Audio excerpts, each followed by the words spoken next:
Hello, everyone. This is Omni Talk Retail. I'm Chris Walton. And I'm Anne Mezzenga. And we are coming to you live once again from Shoptalk Fall, overlooking the wonderful exhibition hall here at the conference. Before we get started, because I can't wait to introduce our next guest, I want to give a shout out and a quick thank you to our sponsors. First off, Microsoft. Microsoft's mission is to empower every person and every organization to achieve more. Learn more about how together tech and people can realize the promise of AI responsibly at aka.ms/AIatMicrosoft. And last but not least, Narvar. As the leader in post-purchase intelligence, Narvar empowers retailers to drive revenue, reduce costs, and streamline operations, all while delivering exceptional customer experiences. If you happen to be at the show and you want to stop by and meet them, you can stop by booth L45, or you can also visit them at narvar.com at your convenience.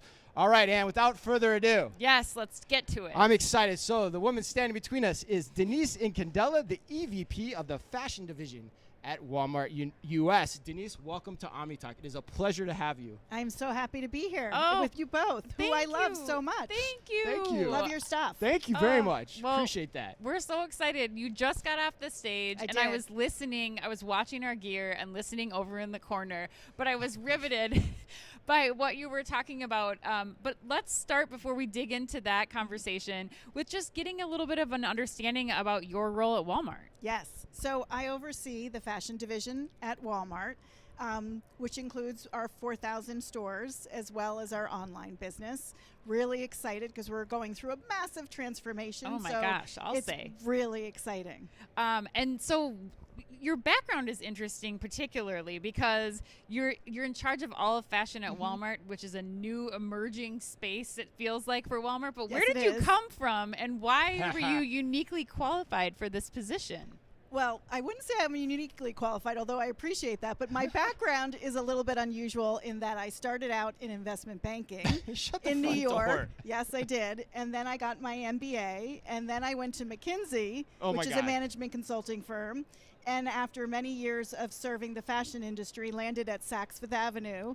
I launched their website. Oh my and gosh. ultimately, we took it to $1 billion business, became their chief marketing and chief digital officer. Oh, wow. So there's digital in there, too. I didn't know that. Yes. Okay, wow. And then all I right. went to Ralph Lauren and was their global president of digital.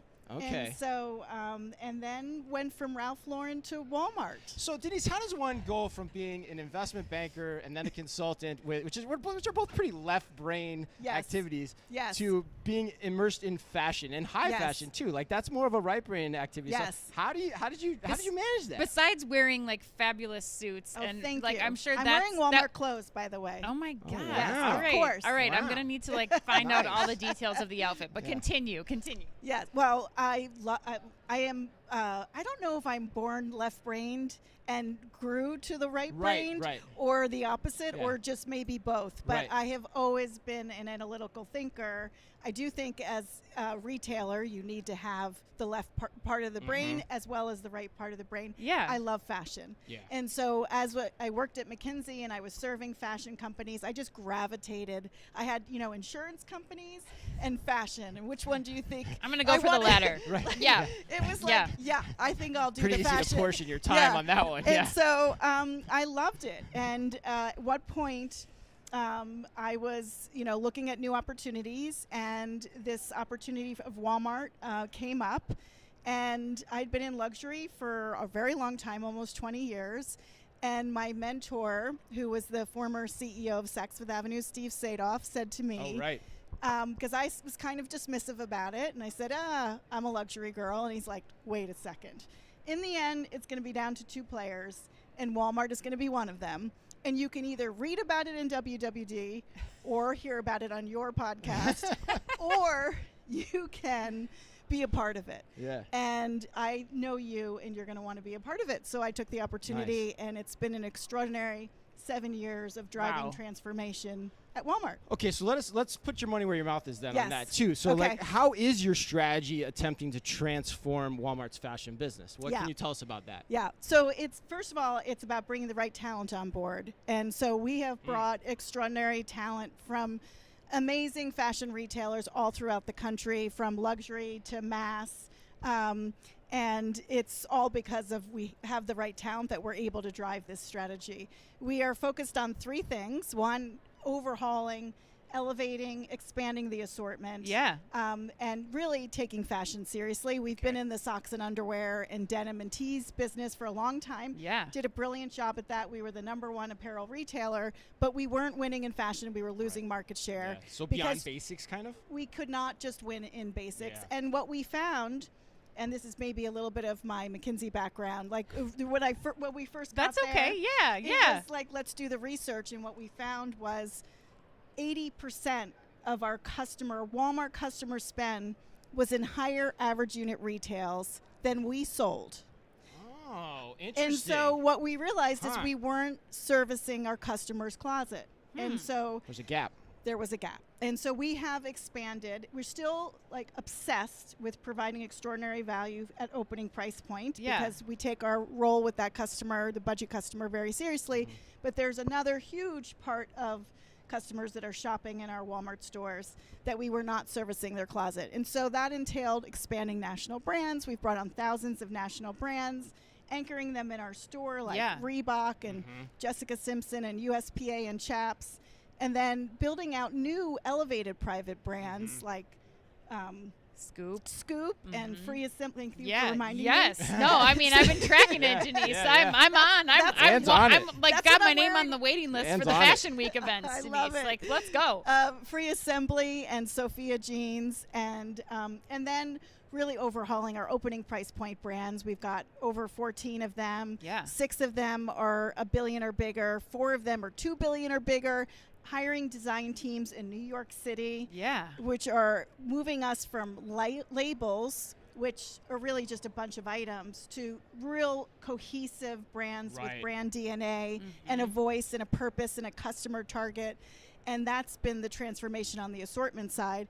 And while we've been doing all of that, which is pretty extraordinary, we've also been focusing on remodeling our stores and reimagining our online shopping experience. And then the third area that we've been focusing is broadening our customer reach and changing the perception of Walmart, which is what we're talking about right now. Yeah, absolutely. Well, one other thing that you've been doing as you kind of work to make all the brands available to dress America is you've been bringing in some pretty great digital brands, like or digital partnerships, I should say, like StockX comes to mind. Like we talked about that on our podcast recently, where when you're looking for a pair of Jordans, you probably wouldn't have ended up on Walmart.com to buy some of those products before, and now you're bringing in that new customer. How do you think about kind of providing this umbrella of brands for the Walmart consumer as you're transforming the business and as you're bringing in new customers? What are you kind of trying to do? What's the strategy there? Well, I mean, I think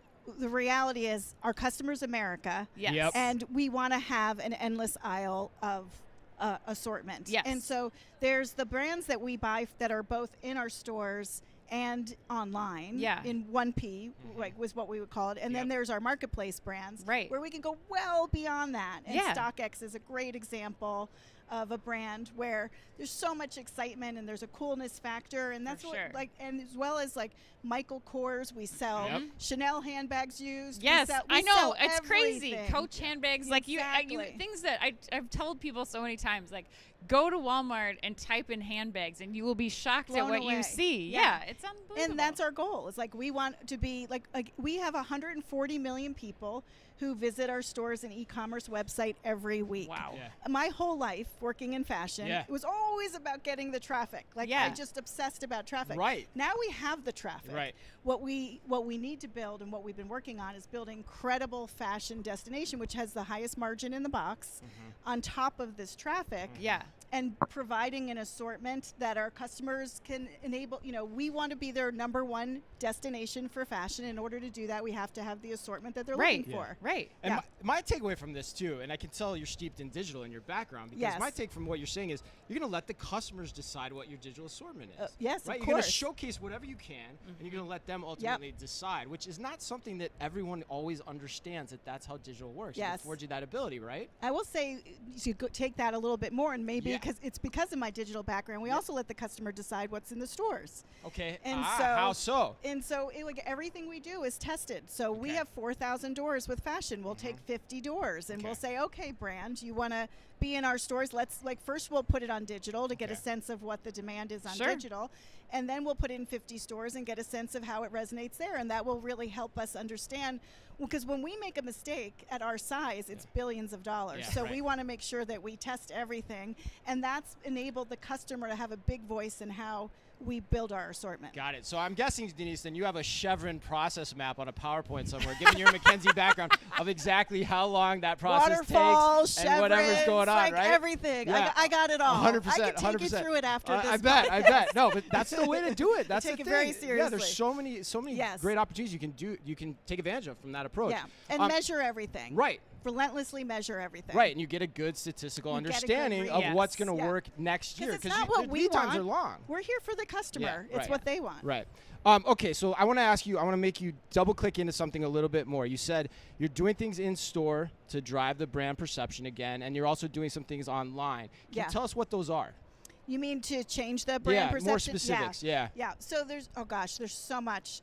So you got to get the assortment right. We have remodels that are happening. They look so much better. Yeah. And then it's like, how are we changing perception and broadening our customer reach? Yeah. Influencers is a big one. Okay. I will say, having been in fashion for 20 years, I had to rely on magazine ads and all the old-fashioned stuff. Now we get to leverage the credibility of influencers and go at a much faster pace. We have our own Walmart creators where we have tens of thousands of Walmart creators who are working with us, and a huge social commerce platform. Yeah. And we're doing really fun things like targeting Gen Z through Roblox. We were the first retailer to be commerce enabled on Roblox. Yep. So right. You were. Really innovative things there to get to new customer base. And then of course, like, we have events and experiences, which is a big deal. So we New York Fashion Week had a pop-up with our scoop and free assembly. It was so much fun. There was a line around the block. Yeah, it looked really and good. It was so much fun. And I really love when the customers were so surprised at our price points, because we are relentlessly focused on that, whether it's a $34 item or whether it's a $3.40 item. We're so focused on price. So when the customer picks up a jean and says, "Is it $340?" and you say, "No, it's $34." Right. And their mind is blown. Right, Like, especially in those that's what we live markets. for, right? Because that is where we can really shake fashion. Yeah, that's a in great the story for so industry. many reasons. Yes. Oh my God. It is. Yeah, right. And I don't buy $340 jeans anymore. Right. Now that I know better. Right. But there's so that's one, the events, and then we have a style tour that's happening across 40 cities throughout the country. That's right. Sure Also about that. showcasing, and then we do events with Brandon Maxwell and Sofia Vergara all the time. So really leaning into not just, of course, changing the assortment and changing the store experience, which does have a big impact on changing perception, because we have 4,000 doors, and until all 4,000 are touched, we have work to do there. Yeah. Still where the bulk of the volume comes from. Right. Too, right? And that's where that's the greatest touch point for the customer. Right. But in the interim, we have all this marketing levers that we can pull to change perception at a faster pace. Right. Well, Denise, let's wrap things up with kind of what's ahead and what you are excited about here as we head into spring fashion season. What should we be anticipating or looking for at Walmart? Even if you have some favorite products that I should check out, I'm like, Chris knows I'm making a list as we go in through and talk to people. I'm like, okay, I gotta check that one out. What do you get excited about when you look at next year? Yeah, I mean, we've got big brand relaunches that we've done.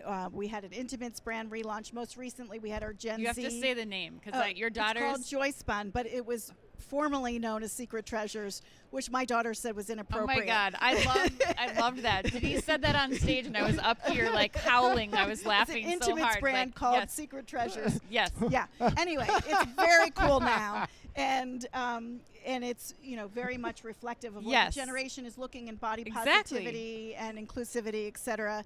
We have our No Boundaries relaunch, which is a Gen Z brand, which has completely been revamped and really well received. Okay. We have more relaunches that I can't tell you about yet. Okay, but I well, we'll promise stay tuned. more big brand relaunches happening next year, and then more national brands that I think you'll be really Ooh. excited about. I'm then here for it. Hundreds of more stores being remodeled where fashion is like getting a significant overhaul, where we pull out 10% of the inventory, 10% of the racks, open up the aisles, add mannequins, like really fundamentally change the shopping experience. So I'm I think excited the customer is about going to that. be really excited, but Yeah. always relentlessly focused on price. Yes. Because whether, as I said earlier, like that is who we are as a company, making sure that people can both have the lowest priced and live better. Yeah.